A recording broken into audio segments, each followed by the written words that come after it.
2023台湾国际人权影展全国巡回放送来到中华鹿港。这放的影片是第59届金马奖最佳纪录片《九枪》。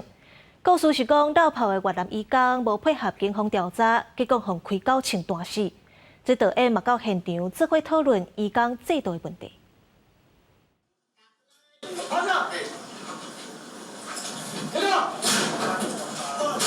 透过警察的微型摄影机画面，重现当时要掠失联移工阮国辉的状况。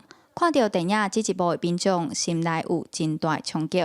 心情真的是蛮沉重的，因为我会觉得说，你这个人已经被一个警察连开9枪以后，你觉得他还有攻击性吗？他真的就像他的辩护律师讲的，他完全就是一个在地上蠕动的肉体而已。可是并没有人去第一时间去救他。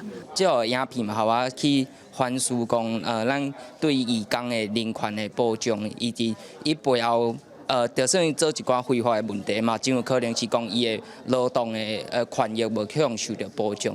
这出纪录片《九枪》摕到第59届金马奖最佳纪录片。纪录发生伫2017年，越南籍失联移工阮国辉因为无配合警察调查，结果互警察开9枪弹死的事件。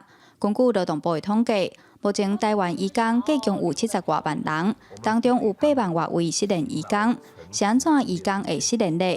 纪录片当中嘛点出台湾的移工中人制度、移工工伤比例、劳动权益保障这个问题，希望大众做伙来思考咱的制度倒位有欠点。像移工议题30年来拢无偌大的改变，就是因为大家拢无在支持迄种 A 或支持 B， 然后拢无想到讲移工他面临的是一种制度性的压迫或结构性的问题啊。这些物件咱大家都需要去了解结构性的问题到底是安怎，然后有哪些制度或者法令要去改变。导演蔡宗良为2022年开始，全台湾行透透播送这出纪录片，参民众对话。伊嘛真欢喜，即阵有警察训练中心甲伊直接要甲纪录片当作警察面对失联移工的教育训练教材。伊讲未来也会继续巡回播送，甲民众做伙讨论警政改革甲移工议题。望有一天制度法律会当改变，互台湾走向更较好的社会。记者杨淑晴，中华报道。